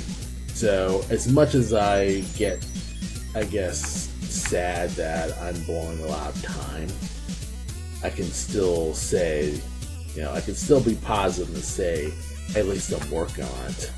Most people, they say, yeah, I want to do such and such, and they never make much of that time to actually do such and such, where it's oh, you imagine you'll make the great American novel, or you'll create the next best movie, but you're mostly spending your time kind of just talking about movies or complaining about, I don't know, the fucking woke agenda or whatever the hell, and you're not really spending a lot of time going through the painstaking writing and storytelling process of actually not just making things work, but also making characters work with the themes that you're talking about. Most writers need to learn the hard lessons of killing their darlings, and that's also kind of the issue with things having hiring fans and having fans do fan service for stuff. It's kind of it's cool temporarily, but then you realize this has nothing to do with doing anything with the story, which is why you'll find that a lot of reboots, reboots of old 80s franchises, they sort of fall flat because, while they're referencing the old thing, they're not really doing anything notable to kind of just say, yeah, this is a sequel to the thing. It's just more of the same thing, and it's asking you to constantly say, hey, remember when this cool thing was always like that? Huh? And it's kind of like, yeah, I guess. I mean, I remember that, but why don't I just go look at that old thing? And of course, that doesn't really apply to video games, because video games are a nightmare of preservation. But my point still stands, is like, you have a lot of people saying, hey, do you remember this old thing? Well, yes. What could you do new with this old thing that I've seen before? Obviously, it's like, the worst thing you can do is be boring. That's kind of like what a lot of these, I guess, reboot franchises do. They're boring because you're not really spreading out with what you want to do. You don't have characters progressing. They're just the characters that you know and love, with no like development or change and stuff like that. And you know, you don't have a lot of fanboys and people who are like, oh, hire fans. They're not willing to make that sacrifice to be like, okay, what does the character actually need and want that will benefit, that will help them develop as not just, character icons and stuff like that, but as, well, not just like the, corporate icons, but just as characters. Like a lot of reboot franchises think of those characters more as, symbols than characters. It's sort of Batman and Superman are sort of in that same boat, where that franchise is so precious to, the brand and the people who grew up with that brand, that it's difficult to press forward and do anything more with that, because you've done so much with that any significant change will tip the scales and be a problem. It's like, oh, Batman can't be this because yada yada issue yada, and it's kind of like, all right, then what the heck can we do? Nothing? Then we just do nothing with Batman. But of course, financially you can't do nothing with Batman, because when there's no Batman movies out, you don't make money. Of course, I am grossly simplifying half of this stuff. There's much more things to this, but that's kind of just a lot of the stuff that I kind of, observe when it comes to a lot of media. And, as you learn about writing, you kind of just realize, a lot of, notable writing techniques mean nothing in the face of, what you need to do, because at the end of the day, you still need to serve that story. Like, you can have as much of the cool moments as you like, but if it's not at a point in the story where it means anything, like, it's kind of useless. It's also another reason why, fans can't really write a lot of these things. Like, power scales, for instance. You're probably 50 billion paragraphs about, the latest death battle. Like, okay, Goku can do this because he can go this million miles an hour faster than light. And yada yada. It's kind of like, yeah, he can go really fast due to Ultra Instinct. But what the hell does that even mean? Like, okay, Goku can move at the speed of light, so does Goku plan to fight some of the speed of light, or does he need to time travel? Is he going to get any more insights when he's able to go Ultra Instinct? Because if I remember right, and this is me like very vaguely understanding how Dragon Ball Super works, Ultra Instinct works with Goku basically being able to move with little thought. So basically he's mastered his movement so much that he doesn't even need to think. He's now just working on just instinct, hence the Ultra Instinct. Which on paper makes sense, but I always saw that as more of a side grade than a proper Super Saiyan. Like, everything I see when people depict Ultra Instinct makes it look like it's Super Saiyan 5 and stuff like that, when it's not. Or at least when it's explained to me that it's not. And that would make sense. It would make sense that Goku would at least be able to have known all of his shit by now. To the point where he could just now essentially do all this stuff in his sleep. And I'm sure there's probably like a Dragon Ball gag where it's like Goku's asleep, but yet he's able to like do these things. Like, that would be a classic Dragon Ball gag. This Goku's asleep, but he's still able to whoop a bunch of villains' asses. That probably was a bit, and I haven't seen it. But, it's kind of just one of those things where... But yeah, back to the point of, like, power scalers can't write. Because it's kind of like, okay, it's one thing to, like, have those cool moments of, like, Goku overpowers a motherfucker with his sheer ability to just do martial arts so good because his number's gigantic. But without that, like, build up and the tension and the stakes and, all the little core aspects of writing, the, conflicts and yada yada. Without all those, it kind of just falls flat because it's just like, alright, we're just expecting him to just do the thing. He doesn't really, like, do anything.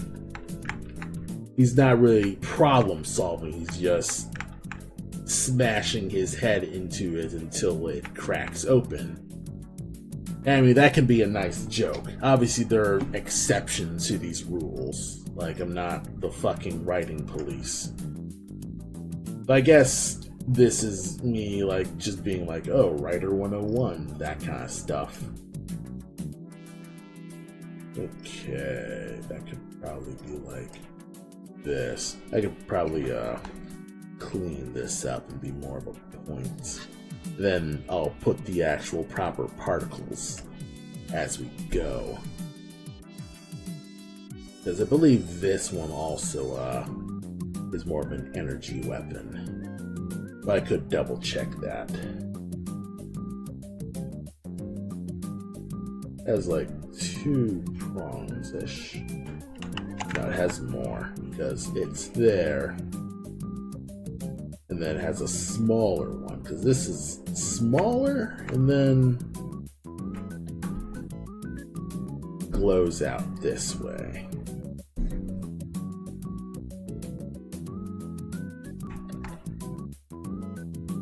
I'll just let you go there.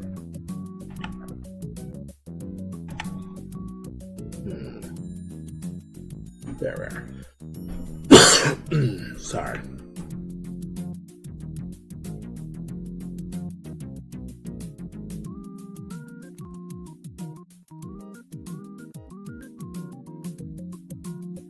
Yeah, that should look good. Good.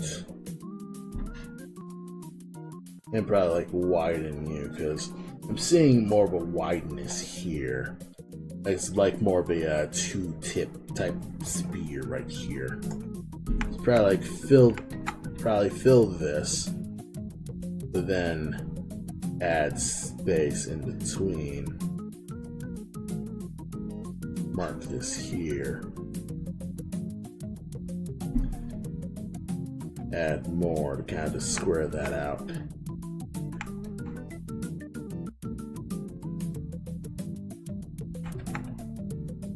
And, Okay.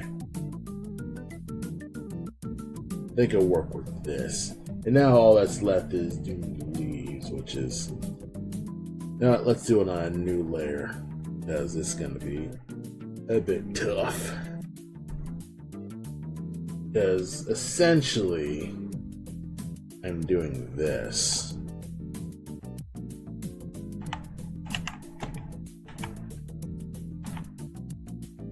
Because these are going to be just a pile of leaves, and we're just going to basically work off of these larger shapes.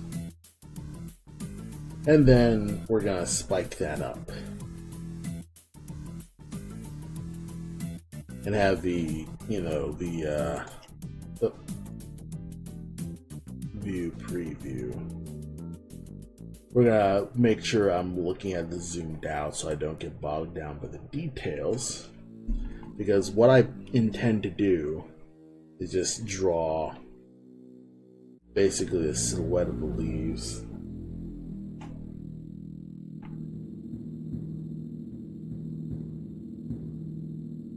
If they can actually, like, vanish. Draw a silhouette of the leaves. They're here.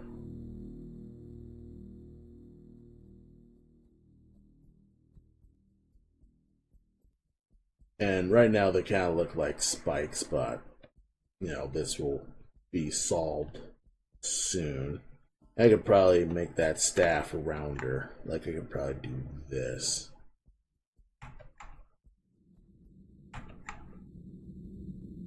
There we go. Looks much rounder.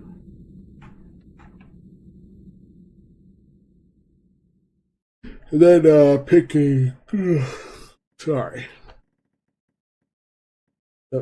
Pick a higher spot where the leaves are. Maybe put some leaves at a higher spot here. But basically, what I'm doing is trying to overlap these leaves to give a sense of, you know, depth. Yeah, I'm gonna say that wrong. And the plan, rank you up, is to make these leaves look dense enough that it looks... I could probably crank you even higher. Crank you higher.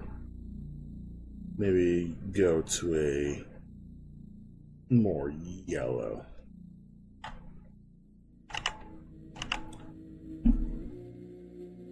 Yes, this will be the brightest part of the leaf.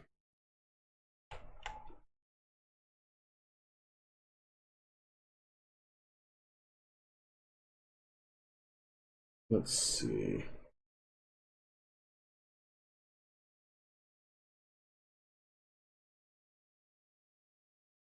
Alright, that looks good.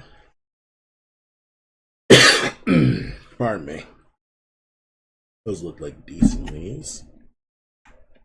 Heck, I think I'll probably like put you in the fluid effect, so we can basically just make sure that this electric, you know, these leaves can blow. And yeah, so far so good. I feel like I do need to recolor this staff because it's not the right color. So let's see. Maybe I can color it to be this, which could work. It sort of blends with the gloves a little too much, but it is the right color. It could be browner though, but no, because I would be breaking the cohesion of the gloves. So we work with this.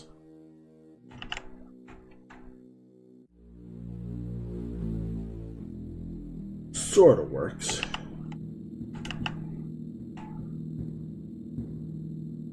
You know what? Let's and then let's shade it.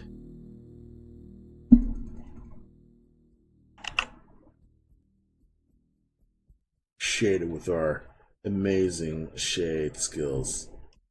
I mean, this is a lot of detail that's gonna be gone.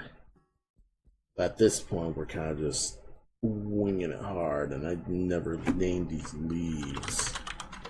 And also, I need to save. I haven't saved in 30 minutes, so that I think I'm lucky that I did that. All right, and of course, a lot of this is parts anti-aliasing, parts shading, and I'm trying to zoom out. But the point is to try to make sure that this can be, this can contrast just enough.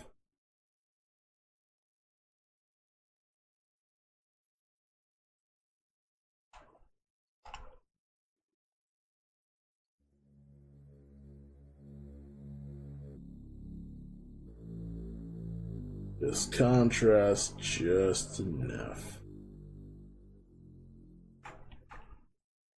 Like nudge you back some more. Yeah, it should be plenty.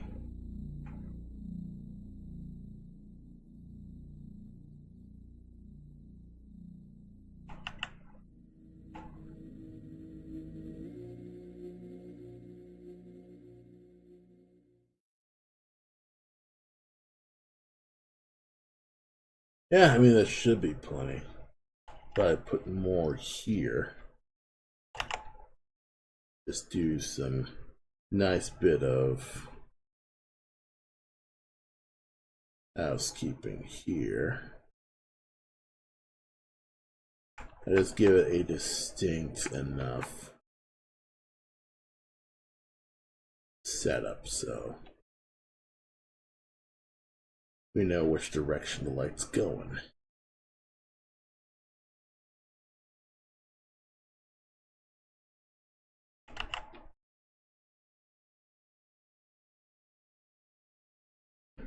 And honestly, sorry, I am tuckering out. What time is it? 9:25. Okay. I think after I get this done, I'm just gonna wrap.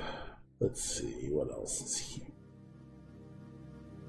I feel like this looks plain. I might be able to do something with maybe like a dither fill.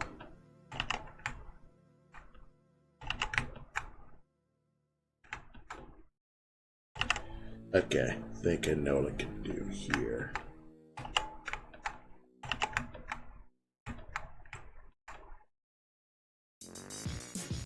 A little too much.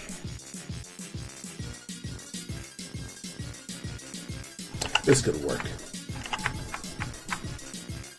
Yes, this might work much better because doing a very sloppy simulacrum of this.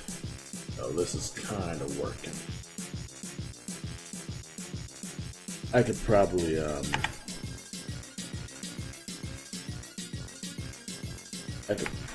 just could I maybe get rid of this and then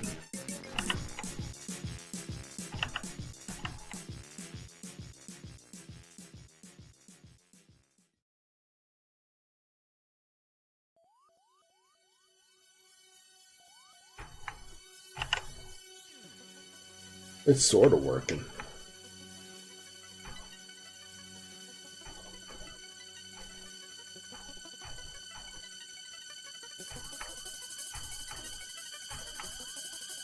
Alright. This ain't bad. Looks a little stiff, but I think it's kind of working. Getting the little elaborate cracks of his what's it called again? The arrow shaft. Yeah, I'm heckin' tired, so I think I will tackle this and then. Yeah, thanks for the follow. Yeah, I'm still just tackling this, and yeah, hopefully this stream's been just entertaining enough. That's basically just the stream is draw and problem solve weirdo pixel art problems and chat and ramble about observations that I find. That's kind of just how that goes, you know? But yeah, I am getting down to it. Probably could make diagonal.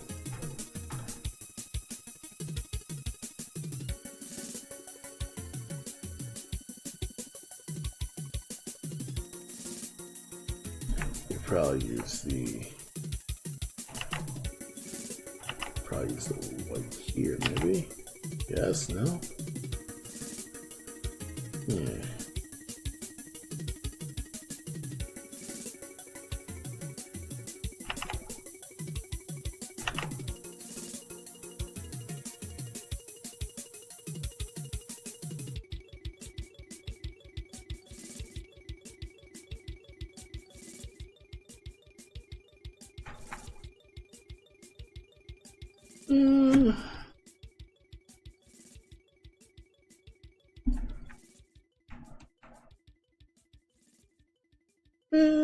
This is kind of working.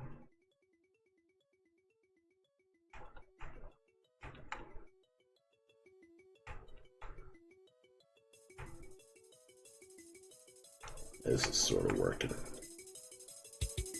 Yeah, like one cross route here, and that could work.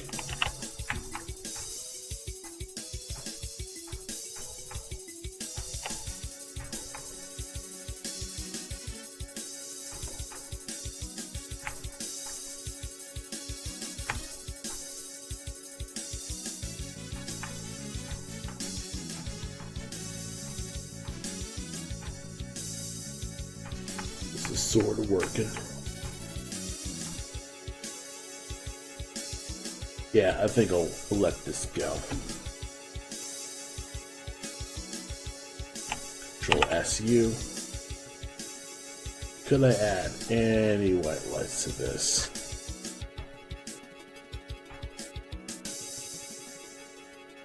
Now that ain't gonna work.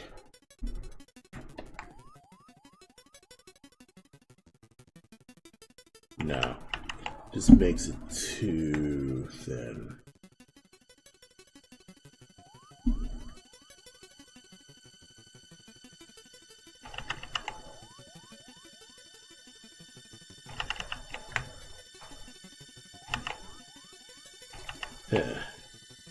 Wait, did I do this?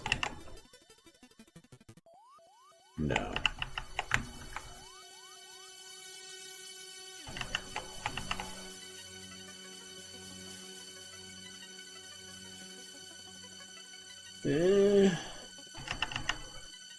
It's fine the way it is. I'm just overreacting.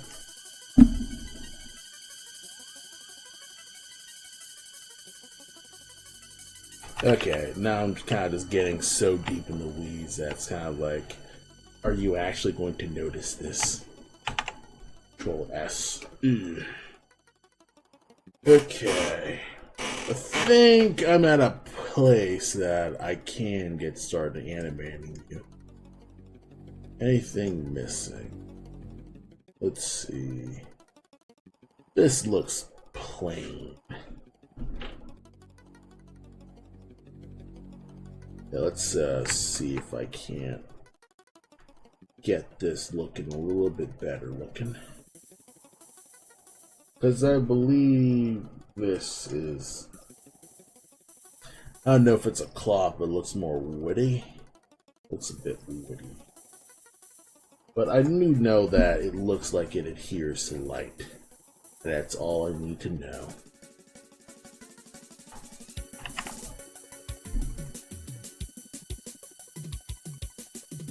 That should work.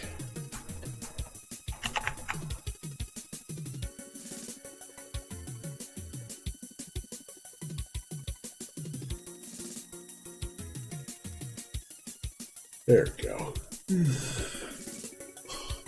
Yeah.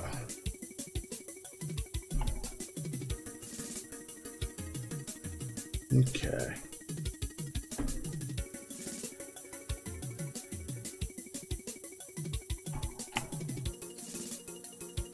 Alright. I think I've got as much as I can probably work on for now.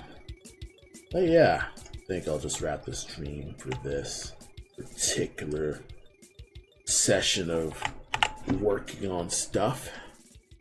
But yes, thanks everyone for stopping by the Massive Fan Art stream. Things are looking pretty decent. And I'd say, we should all keep our chins up with, the ongoing events. Things can be a little shit.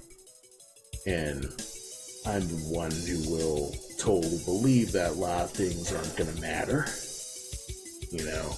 Because, it's easy to kind of like fall into despair and feel like everything you do kind of just doesn't matter. Everything anyone aspires to doesn't really matter. Like, it doesn't matter whether you want to do good or do bad, because it's all just a gray blob of you. And it's easy to kind of like fall into that thought when it comes to, situations that are kind of like hairy, that you don't know what the heck to do. But I'd say in general, taking things one day at a time is always just good. You kind of can't not take things one day at a time. But yeah, I'm going to get some sleep myself, and if it's late for everyone, you should also get some sleep. Save your thing or set aside your stuff for the next day, because you don't want to blow all your sleep just working on a thing, because you do want to save your energy for another day. So, anywho, I shall stream according to my schedule, likely next Wednesday. But if not, hit that notification on the subscribe thing, because there'll be an actual notification to let you know, yes, I am streaming online. So, anywho, I will see you all next time. Have a good night.